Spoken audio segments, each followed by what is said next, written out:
बात प्रारंभ करूं। बात चल रही है पुरुषार्थ की। पुरुषार्थ 4 प्रकार के होते हैं।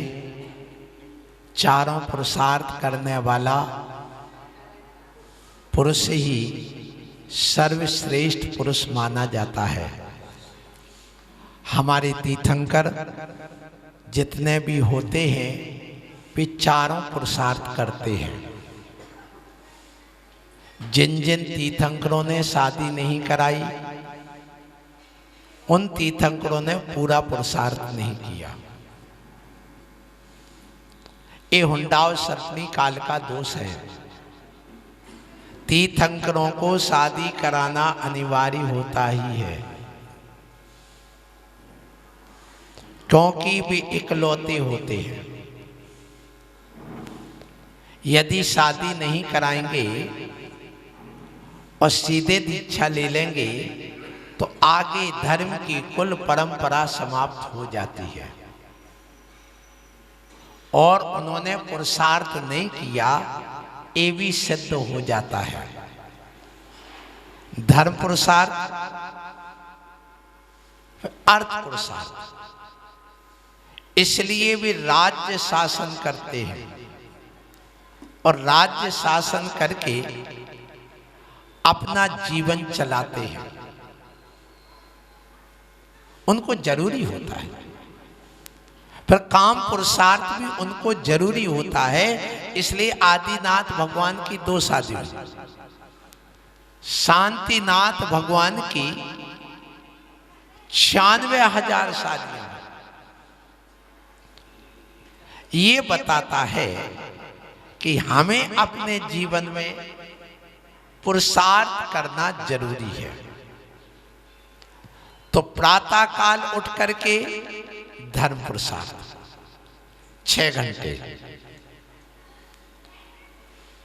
फिर 6 घंटे अर्थ पुरुषार्थ। यही वजह है कि आज जो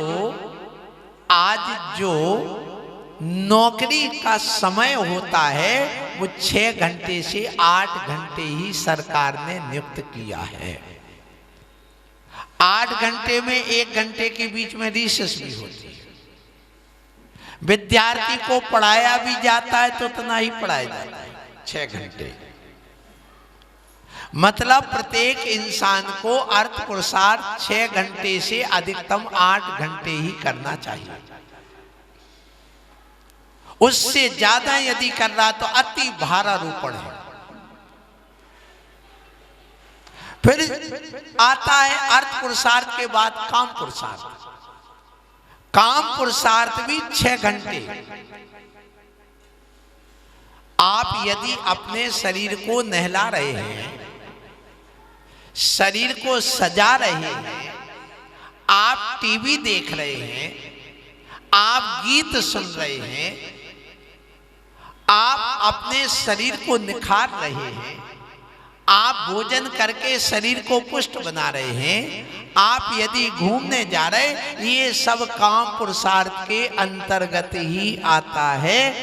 ये नहीं कि अकेले पत्नी के साथ बैठे रहने का नाम काम पुरुषार्थ है। ये पुरुषार्थ तुम्हारा अनिवार्य है। इसलिए भोजन बनाना, कपड़े धोना, स्नान करना, आपके सफाई करना, और भी गीत गाना, टीवी आदि जो देख दाख लिया वो आपने टीवी पर चित्र देखा तो आपके इंद्री चक्षु इंद्री का काम पुरुषार्थ हो गया। आपने अच्छे गाना सुन लिए तो कर्ण इंद्री का आपका काम पुरुषार्थ हो गया। आपने अच्छा रसदार भोजन कर लिया तो रसना इंद्री का पुरुषार्थ हो गया काम पुरुषार्थ के रूप में। ये सब उसी के रूप में। इसलिए इन सब का समय 6 घंटे होना चाहिए। और ये होने के बाद में उसने शादी वगैरह की, अपने बच्चे बीवी के साथ में उठा बैठा, हंसी मजाक आदि जो करनी थी, पाप की क्रियाएं सब कर ली। करने के बाद परिवार बढ़ेगा ही। काम पुरुषार्थ वही है जिसके माध्यम से हमें संतान की प्राप्ति हो, वही काम पुरुषार्थ कहलाता है। यदि संतान की फसल नहीं आई, उत्पत्ति नहीं हुई, तो यह काम पुरुषार्थ नहीं कहलाता, काम वासना कहलाती है। वेश्या ही एक ऐसी है जो काम वासना तो चाहती पर संतान को नहीं चाहती। तो हमारे आचार्यों ने यहाँ तक की कह दिया कि जो नारी, जो पुरुष का विषय वासना का त्याग तो नहीं करते, ब्रह्मचर्य से नहीं रहते हैं और इंद्रियों को भी वश में नहीं करते, वो किसके समान है, सो आप ही समझ लो। इसलिए ज्यादा कहने की और जरूरत नहीं है, समझदार को इशारा ही काफी होता है। और मुनि के मुख से ये सब बातें शोभा भी ज्यादा नहीं देती हैं। इसलिए आप लोग ये जो बात आती है कि जब वह परिवार बढ़ गया, परिवार के बाद में शादी विवाह करके ये हट करके मोक्ष पुरुषार्थ में बढ़ जाता है, तो आप मोक्ष पुरुषार्थ के योग्य सब लोग बैठे हुए। जब तुम्हारे बेटे की शादी हो जाए, सीए बन गया, अब मोक्ष पुरुषार्थ करो। अब घर में मत बैठो, सुबह से उठो, कायेश्वर करो, भगवान को स्मरण करो और छोड़ छाड़ के इस सामायिक में बैठो। तोरी सकल जगदंत फंद निज आत्म ध्याओ। अब पति पत्नी भाई बहन की तरह रहो, वानप्रस्थ आश्रम अपनाओ। ये 4 प्रकार के आश्रम में जो कहा गया, पहले ब्रह्मचर्य आश्रम, जब तक शादी नहीं हुई तब तक ब्रह्मचर्य आश्रम, इसलिए ध्यान रखो, जब तक पढ़ाई नहीं हुई तब तक भी ब्रह्मचर्य आश्रम, इसलिए गुरुकुलों की व्यवस्था थी। ब्रह्मचर्य आश्रम के बाद गृहस्थ आश्रम। गृहस्थ आश्रम जब अपनाते हैं तो काम पुरुषार्थ हमारे सामने आ जाता है। फिर उसके बाद में आपका वानप्रस्थ आश्रम, घर छोड़ करके आप चले जाओ कहां, आश्रमों में जाओ, आप घर में मत रहना। इसलिए कहा गया अपने रहते रहते अपने बेटा बेटी को अलग करके उनका चूल्हा चक्की सब अलग अलग दे दो। और तुम घर में भी रहते हो तो एक गुरुकुल बना करके, आश्रम बना करके रहना सीखो। तुम्हारा भोजन अलग, पति पत्नी मिलकर के शुद्ध भोजन बना के करो। रिटायरमेंट हो गया, ये रिटायरमेंट पेंशन इसलिए दी गई कि बेटे के सामने तुम्हें हाथ ना फैलाना पड़े। तुमने जो कमाया है अर्थ पुरुषार्थ से 1/4 भाग जमा करके अपने खाते में इसलिए रखा कि हमें बैसाखी लगा के नहीं जीना, बेटे से हमें भीख नहीं मांगना कि बेटा तुम मेरे पेट भरने के लिए दे दो, मुझे चौका लगाना तुम दे दो। ऐसी गलती मत करना बंधु, अपने पास इतना बचा करके रखो। साईं इतना दीजिए जामे कुटुंब समाए, और मैं भी भूखा ना रहूं साधु ना भूखा जाए। इसलिए हे रिटायरमेंट वालों, हे शनि देवता, 60 साल से ऊपर के शनि देवता बन गए हो, अब तुम अपना स्वयं का पेट भरो और साधु आए। हे माताओं, तुम्हारी कमर में दर्द नहीं होगा, तुम्हारे घुटने दर्द नहीं करेंगे। अपने हाथ से बस तन की भूख तनकसी, आध पाव या शेर, 1 पाव या शेर, और मन की भूख अपार है, लीनन चाहे सुमेर। तन की भूख कितनी है, 1 पाव आटा बनाओ, तुम्हारा 1 टाइम का पेट भर जाएगा। 2 पाव में दोनों टाइम का। एक व्यक्ति आधा किलो आटा से ज्यादा नहीं खाता। तो आप 1 पाव तो अपने साधु को बना लो और 1 पाव तुम खुद के लिए बनाओ। साधु आ जाए तो पड़गा करके आहार दे दो, ये मत सोचो कि मेरा चौका खाली गया। सुबह से उठ करके सबसे पहले आप ये कार्य करो, वानप्रस्थ आश्रम जैसा जीवन जियो।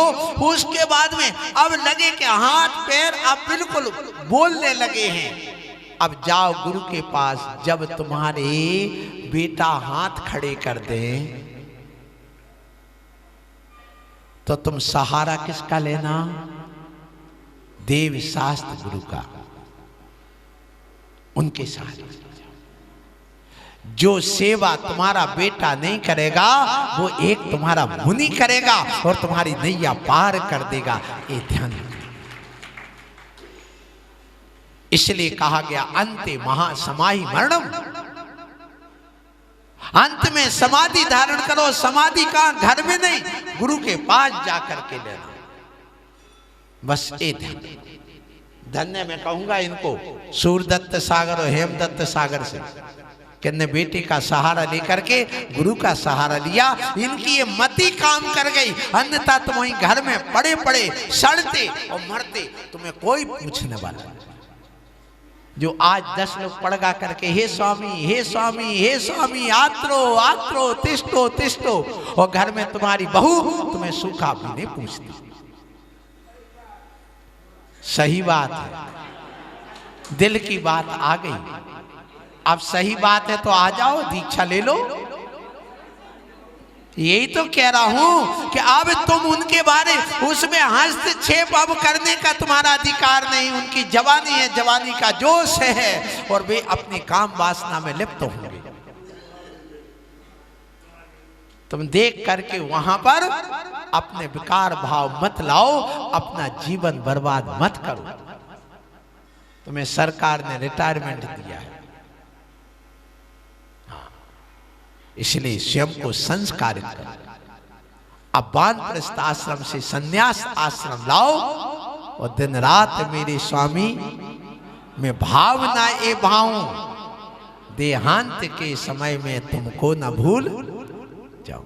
तो जब संन्यास आश्रम लो, उसके पहले अपने घर में अपने बेटा बेटियों की शादी करके जाओ। यदि तुम बेटा बेटी की शादी किए बिना दीक्षा लेते हो, घर छोड़ते, तो भी अन्याय है। तुमने अपना ये कर्तव्य पूरा नहीं किया। मैं एक गांव की बात बताऊं, नाम नहीं बताऊंगा। मैंने वहां चातुर्मास किया। वहां के एक व्यक्ति थे, 55 साल की उम्र में शादी कर वो दीक्षा ले ली, छल्लक दीक्षा। और बेटा की उम्र उस समय 22-23 साल की थी। बेटा कहता मुझे शादी कर लेने दो, बाद में छल्लक दीक्षा लेना। वो कहते नहीं मुझे तो लेना है, और छल्लक दीक्षा ले ली। अब उस बेटे की शादी नहीं हुई। 32 साल का हो गया, 34 साल का हो गया, मेरा चातुर्मास हो गया उस गांव में। सो वो यहां तक जूता पहन करके चमड़े के मेरे कमरे में आ गया, टाई वाई बांध करके। वहां 2-3 लड़की बैठी थी और उससे कहता क्यों मुझसे शादी करेगी, क्यों मुझसे शादी करेगी। जो भी रास्ते में मिलता, लड़की मिलती, कोई भी महिला मिलती, वो जानती मांग भरे इससे नहीं बोलना। जो बिना मांग की दिखती उससे कहती तू मुझसे शादी करेगी। तू मुझसे पागलपन चढ़ गया। मैंने कहा इसको क्या है? लोगों ने बताया महाराज कुछ नहीं, इसके पिताजी छल्लक बन गए हैं और इसकी शादी नहीं हुई है, इसलिए जो भी मिलता है उससे यही कहता है। पहले तो लड़ाई झगड़े होते थे, लेकिन अब समझ चुके हैं कि डिप्रेशन में आ चुका है। मैंने उससे पूछा कि यहां पर ये तू जूता पहन के क्यों आ गया? बोले बा मैं अच्छा सज धज करके नहीं रहूंगा, अच्छे जूते नहीं पहनूंगा, मोजा नहीं पहनूंगा, टाई नहीं बांधूंगा। महाराज ये बताओ मैं अच्छा लग रहा हूँ कि नहीं? मैंने कहा बहुत अच्छे लग रहा है, लेकिन तुम्हारे जूते अच्छे नहीं लग रहे, यहाँ क्यों पहन के आए? बोले क्यों नहीं पहन के आऊंगा? मैं अच्छा नहीं रहूंगा तो ये लड़की मुझे कैसे प्रभावित होंगी, मुझसे शादी के लिए मंजूरी कैसे देगी? ऐसी सोच उनकी बन गई। तो आपसे मैं यही कह रहा हूं, अपने बेटा बेटी की शादी करके जरूर जाना। तो आज मैं आपको यही कहना चाह रहा हूं कि आप पुरुषार्थ करो, पैसा कमाओ, खूब अच्छा पैसा कमाओ। बिना पैसे के भी तुम्हारा पुरुषार्थ का दर्जा आ जाए। पैसे के बिना नहीं होता कुछ। ये भी ध्यान रखो। दाम करे सब काम, रामचंद्र बैठे रहे। ये संस्कार अपने बेटों को दो, अन्याय अनीति से नहीं। बेटा ठीक है, जा मजदूरी कर, जा हाथ ठेला लगा, जा सब्जी बेच, दुकान लगा किराने की, जा बाजार में जा बाजार कर, लेकिन पैसा कमा के लाओ। पहले उठ करके धन पुरुषार्थ करो, फिर अर्थ पुरुषार्थ करो। जो लड़की घर में बैठी ना रह करके बाजारों में बैठ जाती है, उसको उल्टा नारी कहते हैं। और जो लड़का बाजार में ना घूम करके, बाजार में ना रह करके, दुनिया की जानकारी ना रख के घर में घुसा रहता है, उसको पिंदा कहते हैं। क्या? हाँ। लुगिया, पिंदा, ये नाम दिए। पिंदा माने एक प्रकार का नपुंसक। इसलिए लड़के को घर में नहीं बैठाना, लड़के को तो बाहर भेजो, और लड़की को बाहर मत बैठाना, उसको घर में बैठाना, मर्यादा में रखो। सरकार कहती है, तुम भी कहते हो, यदि भोजन खुला रखोगे तो बिगड़ जाएगा कि नहीं? इसलिए भोजन को मर्यादा में छुपा करके ढक करके रखना।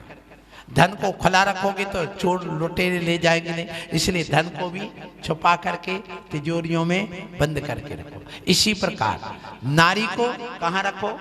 बाजार में खुला छोड़ दो, बाल बिखरा के, कटे फटे वस्त्र पहना करके, अधूरे वस्त्र पहना के, अंग प्रदर्शन करा के। गलती किसकी? बोलो, विचार करना। तुमने उन बच्चों की धारणा ही ऐसी बना दी। मुसलमान की लड़की को ऐसी नहीं घूमती जीन्स पहन करके, टी शर्ट पहन करके। तुम्हारी लड़की को घूमती है। उन्होंने अपने बच्चों को ऐसी थिंकिंग, ऐसी विचारधारा बना दी, और तुमने अपने बच्चों की कौन सी विचारधारा? जितने फिल्मी दुनिया के लोग बैठे, ध्यान रखना, ये क्या चाहते हैं कि तुम्हारी लड़की वासना से भर जाए, उपासना छोड़ दे, वो लड़की हमारे जैसे आवारा हो जाए और स्वयं शादी करके भाग जाए। उनके मन में ये आता है। और ध्यान रखना, जो लड़की स्वयंवर लव मैरिज करती है, ध्यान रखो, द्रौपदी ने स्वयंवर किया, लव मैरिज की, यूं कह लो। सीता ने की, दमयंती ने की स्वयंवर। सारी जिंदगी कष्ट में बीता कि नहीं? बोलो।